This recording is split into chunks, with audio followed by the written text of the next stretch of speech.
Today on the Locked On Ole Miss podcast, we talk a little bit about Davison Igbinosun. I apologize if I pronounce your name wrong. Signing with Ole Miss, not committing, signing. He apparently signed on early signing day, and they just waited until the Army game or the All-American Bowl for him to release his information. We talk about that. We talk about the Ole Miss Mississippi State game where the Rebels just kind of dominated the proceedings and what was going on. So tune in for that as well. And also we'll give you an idea of what we think our best lineup is, and we'll talk a little bit about tonight's national championship game. Anyway, this is the Locked On Ole Miss podcast. Thanks for listening. You are Locked On Ole Miss, your daily podcast on the Ole Miss Rebels, part of the Locked On Podcast Network, your team every day.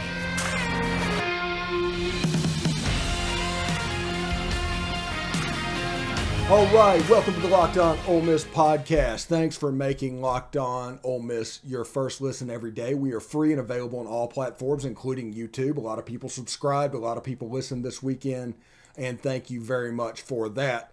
Today's episode is brought to you by Sonos. Experience the game like never before with Sonos Arc, the premium smart soundbar for TV, movies, music, gaming, and more. Visit Sonos.com for more information. So, Davison Igbinosun, like I said, I apologize if I pronounced the name wrong, signed with Ole Miss on early signing day. He committed at the All-American Bowl over the weekend. This is the Tysheem Johnson of this class. Everybody should be very excited about what he does. He plays the position a certain way. His one day of practice at the All-American Bowl, I keep wanting to say Army All-American Bowl. That's just a habit from when I worked at Rivals back in the day. He had a big pick in one-on-one. He showed off some unbelievable skill. He has a chance to be very, very special. Now, he's a different type player than Tysheem Johnson. Tysheem Johnson, as we've told you, has honey badger qualities. He just does. He needs confidence. He needs to step up. He needs to be the guy. But he has honey badger qualities. And what that means is elite, explosive, and everything. Whenever I compare this guy, Davison Igbinosun, to Tysheem Johnson, I mean as far as being the bell cow of the signing class, the very tip top of it, the one that is going to be on the top of the board. Now, this is a very versatile defensive back player. He can play free safety. He can play any of the four safety positions, and he can even play corner. He has all of those skills, and with that, has excellent ball skills. He made several plays. He was kind of an all-everything guy with his high school. That was Union High School, I believe, in New Jersey, and he's a heck of a player. He's extremely versatile. I look for him to get on the field early next year, and I look for him to make plays early next year. I think he's going to slot into that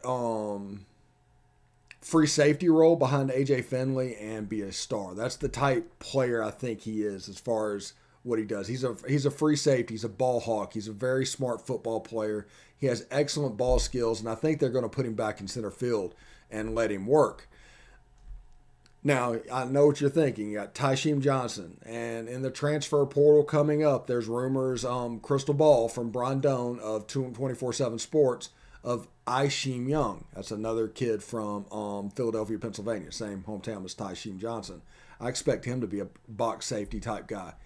And they're going to try and get extra years of eligibility of Otis Reese and players like that are difficult to go back and forth on. And they have an argument with Otis Reese because he only played 3 games to begin with. So they could technically, if he has a red shirt, they could technically redshirt him and he'd be back.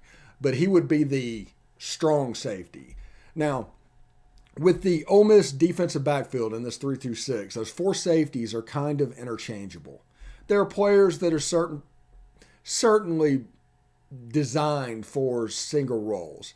Jake Springer was an excellent guy around the line of scrimmage. He played back some as well, but he was an excellent guy around the line of scrimmage. Otis Reese, very physical. Those two combined were like outside linebackers with the physicality they played with. And Isheem Young, if he transfers to Ole Miss, would fit that role. He'd be an excellent box safety. He would go with a Tysheem Johnson, and you can see how that would work near the line of scrimmage. in the backfield. Hopefully, Otis Reese will get that extra year of eligibility. And looking over there, you have Davison Igbinosun that'll slot in behind A.J. Finley at free safety. And then there's another safety position, which if you look the last couple classes, we recruited the defensive backfield very well. There's a lot of 4-stars back there. And if you think about it, that is in a 3-2-6, that's over half of your defense. Remember that. It's over half of your defense. There's only 6 positions taken up by defensive backs, and the rest are linebackers and D linemen. And those 6 positions are going to be where the strength lies. So over half of your defense is well constructed. Now, Ole Miss needs to do some work at the linebacker position, even though I think some people are ready to take a step. They just had a year of development coming up. You saw what happened with Ashante Sheestrunk. He started to flash towards the end of the season. And on the defensive line, you've got K.D. Hill, and then you're going to get Xavier Harris. And then on the outside, you've got Damon Clowney. You got Taiwan Malone. You've got some depth that is building up on that side of the ball. So I'm curious to see what that looks like. There's obviously a master plan. People are wondering what the master plan is. Well, just because nobody tells you what the master plan is doesn't mean there's not a master plan. It just makes absolute sense that they know exactly the personnel they want for each position. See, this staff talks to the media so little, that it is really, really hard to comprehend a master plan because it's not communicated. We don't know if this staff prefers a Luke Altmaier, or do they want to go into the portal and get a home run guy, or do they want to go into the portal and just get a competition guy? We don't know. We assume, we connect dots. Like the Caleb Williams situation right now. He's transferring from Oklahoma, and he'll actually be a big star in the portal. I have no doubt about that. But the rumor is Ole Miss is in this. Okay, why? How? How do you know? How is Ole Miss in this? Where are you hearing this from? I don't think you're hearing it from the kid. I know you're not hearing it from the coaching staff. Where are you hearing this from? Which means, basically, you're hearing it from somebody on the periphery. It's information that bam, bam, bam. It's like the telephone game. And how far they are from the center depends on how reliable the information is. And people need to understand that. You're probably going to hear a story to where 15% of the story is correct. 85% is incorrect. Now, there's situations where the media, you have to understand what's going on. They'll talk about a whole situation about somebody signing with Ole Miss in a room with a blue lamp. And the only thing can be right about that is that he announced in a room about the blue lamp, and they're going to brag about the blue lamp. That's just the way it is. You're going to brag about being right. You're going to ignore being wrong. And I don't know what's going to happen with Caleb Williams. I've been in this long enough to know that there's so much conflicting information and so much misinformation out there. It's best just not to believe anything. We might get Caleb Williams, and that'll be great. We'll talk about that when it needs to be talked about. But what needs to be talked about right now is the amount of misinformation that's out there. Not saying anybody's nugget is right, not saying anybody's nugget is wrong. But there's so much conflicting information out there, something has to be. That's what I'm saying. So just keep that in mind. I'm not in the business of saying, oh, don't get your hopes up. No, we're all adults here. You can get your hopes up. You can handle the good. You can handle the bad. That's not important. The important thing is I shoot completely straight with you. And that's what I will try to always do. So anyway, we're going to take a message from our sponsor, Built Bar, right now. Hey everyone, it's the new year, and that means New Year's resolutions. If yours is about getting fit, eating healthier, make sure to include Built Bar in your plan. Built Bar makes it easier to stick to your resolution because it tastes so good. You'll want to eat it, unlike other protein bars, which can be chalky or waxy or taste like a chemical spill. You want to eat healthy, but it just gets so boring. So by week 3, you're thinking, this is just not worth it. Where's the chocolate? Built Bars are covered in 100% real chocolate. So here's an idea for the new year. Go to all your secret treat stashes at home, in the pantry, at the office, in the car, wherever. Throw out all the sugary or calorie-filled treats and replace them with Built Bars. So when you're craving a snack or treat, or you can reach for something that's really healthy and tastes incredible. So go to BuiltBar.com and use promo code LOCKED15 to get 15% off at Built.com. Again, go to Built.com, use promo code, and get 15% off your order. The promo code is LOCKED15 at Built.com. All right, welcome back to the Locked On Ole Miss Podcast. Thank you very much for joining us. I am, of course, your host, Stephen Willis. Ole Miss, an 82-72 victor over Mississippi State in the men's basketball Egg Bowl.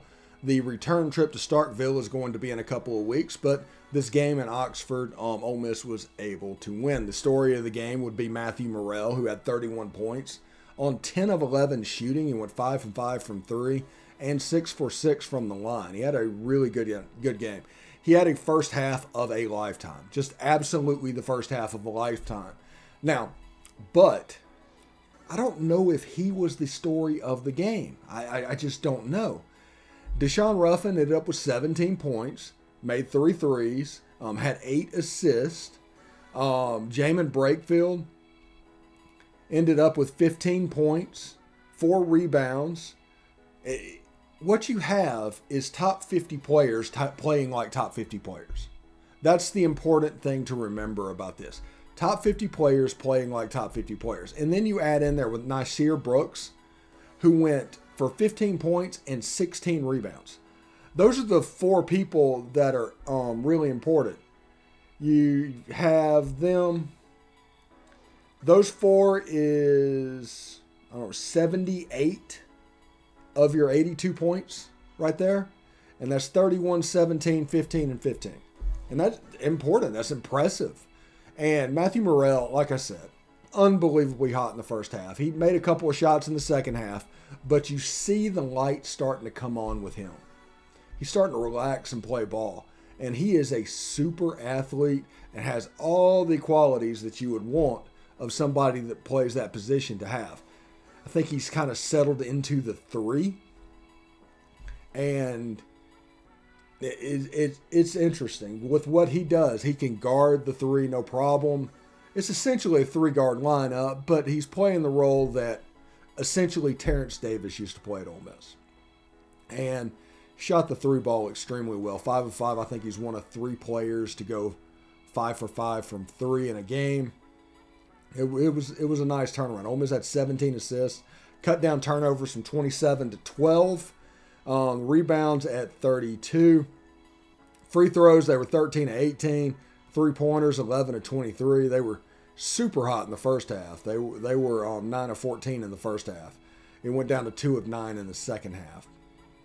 And the minutes, the way they got dispersed was kind of interesting, something that I want to keep an eye on moving forward, because I think this might be the best lineup in Ole Miss football, Ole Miss basketball.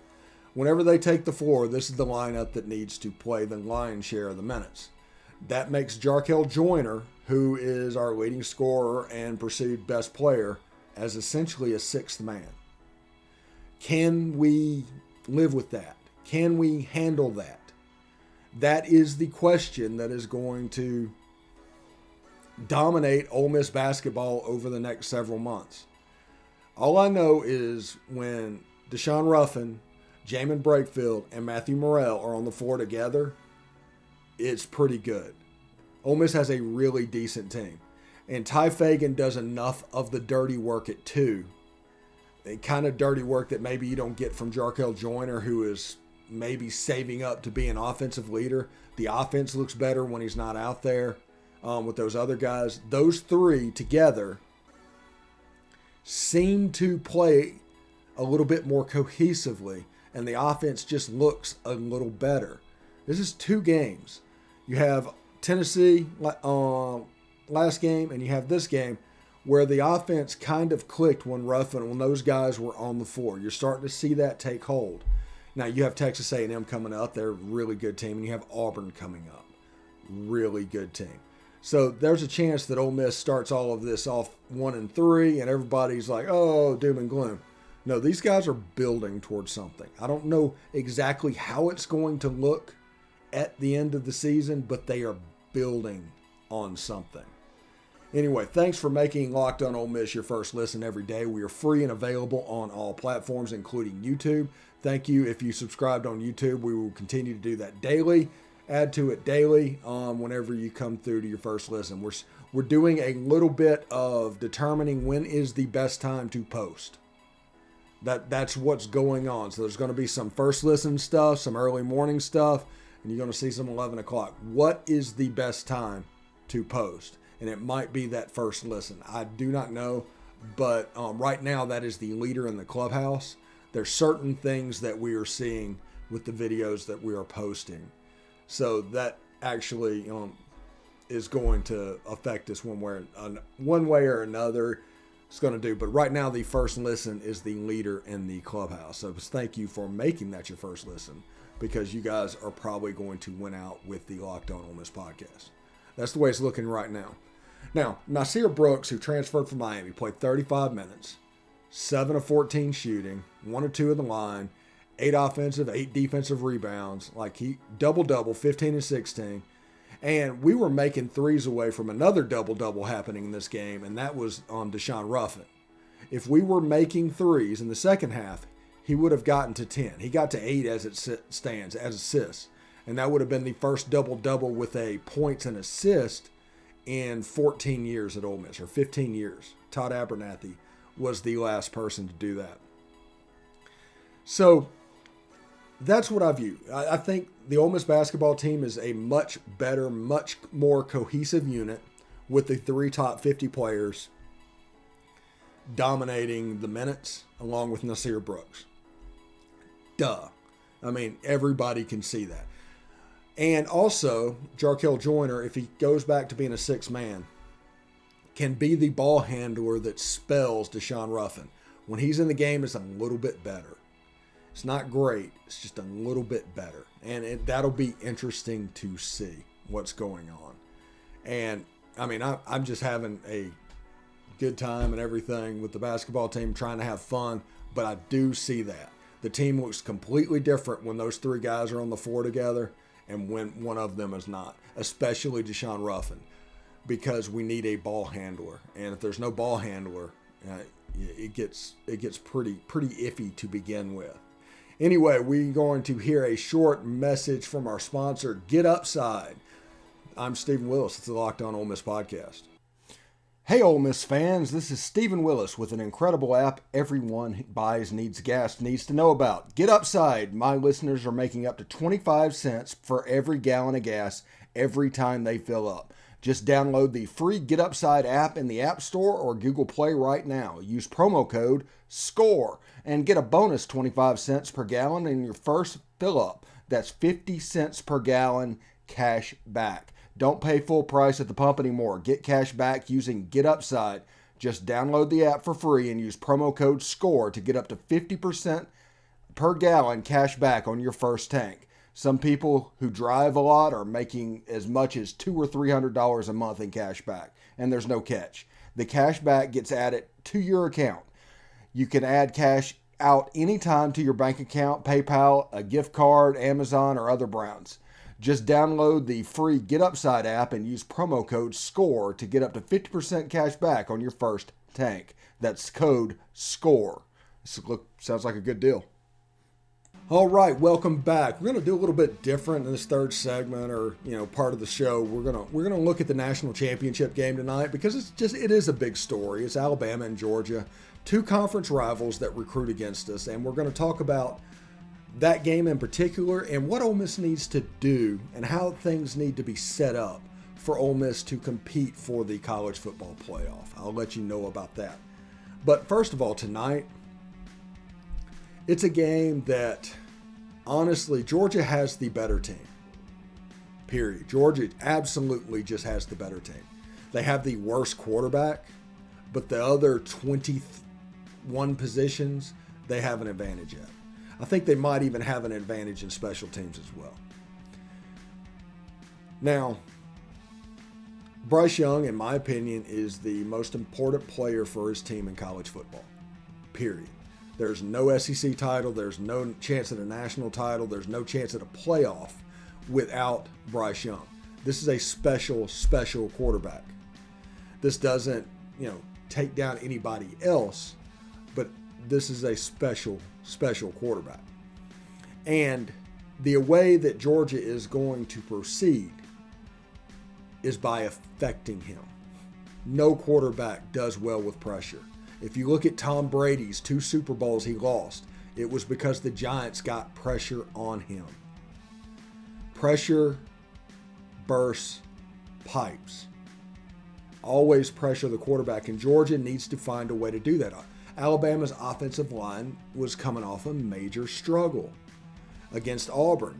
They were able to turn it around. Was Georgia, at some reason, overlooking the Alabama offensive line because of what they saw? I think you're going to see a more inspired effort. No national championship type game, and this goes all the way back into the 50s when the other team playing wasn't necessarily up for the national championship. But in a game where the national champion was rematched with somebody that they played earlier in the year, where they were the winner, they lost in that national championship game or that bowl game. And anytime in the rematch, they lost the game, and they lost the game pretty considerably. And there's certain things that I think Georgia needs to do to be really competitive against Alabama.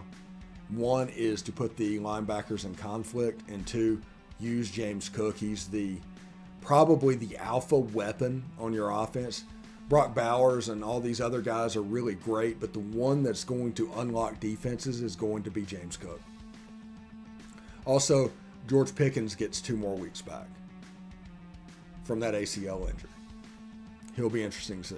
Now, on the flip side of that, Alabama needs to force some explosives from Stetson Bennett, much like the first game.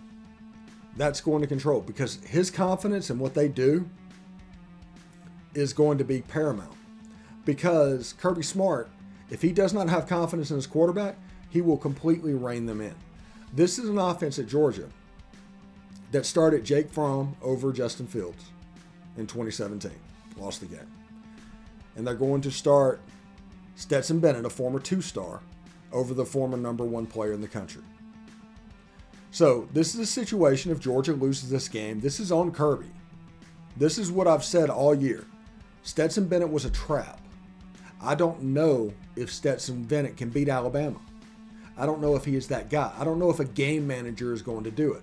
Now, the benefit in this game that people are going to see is no John Mechie means you get to travel your best corner on Jamison Williams.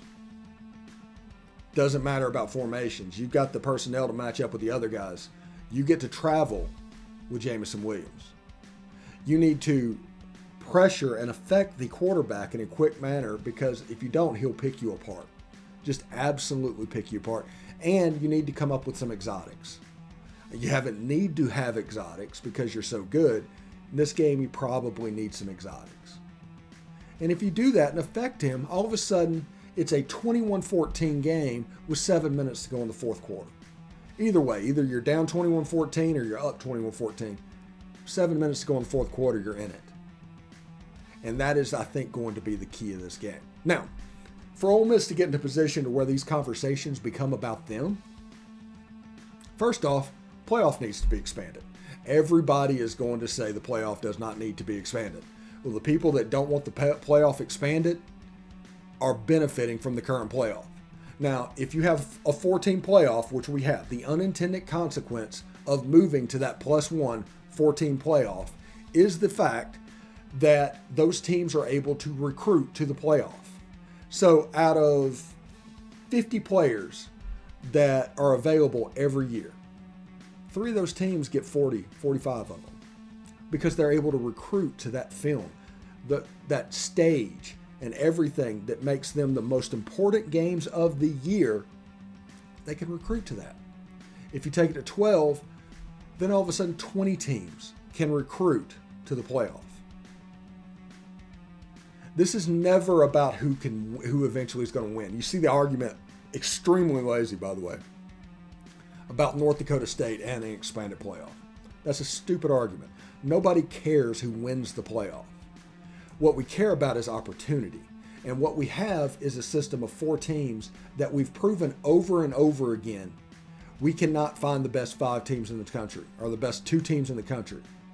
Even in this playoff is number 1 versus number 3. We have a problem with identification and who is playing in the tournament. So the answer to that is let more teams in the tournament. It takes the weight off of your shoulders. Utah, they missed a quarterback's decision early in the year, or they could be a playoff team. Oregon should be in the playoff. Or not Oregon. They got beat by Utah. But Ohio State should be in the playoff. I was thinking about the Oregon-Ohio State game. They messed up because they ran into a blizzard in Ann Arbor. Michigan should have been in the playoff. I'm not saying they shouldn't have. But it got to the point where picking the right teams to be in there, it's not a problem. I have no problem with automatic berths, by the way. If you want to give the Power 5 and the best Group of 5 team an automatic berth, absolutely. And then you have 6 at-large bids. Those at-large, what you're going to have? You have a seeding process, and you have the first round of games on campus, and then you break out the New Year's Six bowl games, even though they're not going to be technically played on New Year's. You need to make the Sugar and the Rose agree that whenever their team is not in the semis and they're a quarterfinal bowl, they need to be okay with their bowl being on December 26th or whatever it is, December 24th. And then you just play it out. And then the end of it, the best team, doesn't matter who it is. I don't care who wins. Whoever the best team is, you will know will be battle tested and will have played against the best and work their way through it. Those years that the Giants won the Super Bowl, 9-7, wild card teams. They weren't division winners. In our system, they probably wouldn't even have made the playoffs. But they did. And it worked out. So, thank you very much for making the Locked On Ole Miss podcast your first listen every day. Tomorrow we will talk a little bit about reaction to the national championship. We'll talk about any news that breaks in Ole Miss football because the transfer portal is really starting to heat up. I think tomorrow Cameron Ward is announcing, looks like Washington State, by the way, but he's announcing, if he announces for Ole Miss, we'll talk about that as well. And we'll look forward to the game Tuesday against Texas A&M, who is actually a really good basketball program. So we have that. So now make the second listen, your second listen, Locked On Bets, your daily one-stop shop for all of your gambling needs. Locked On Bets, hosted by your boy Q, with expert analysis and insight from Lee Sterling. It's free and available on all platforms. I do want to say thank you very much for tuning in today, and I hope all this helped and gave you some different perspectives, because we're all about commentary and perspectives here. We're not about the telephone game. We're not about breaking news or whatever that is. We're just about having fun and figuring out the best way to follow Ole Miss football. So that is going to be pretty great. So I will talk to you tomorrow, and have a good time. And of course, hotty toddy.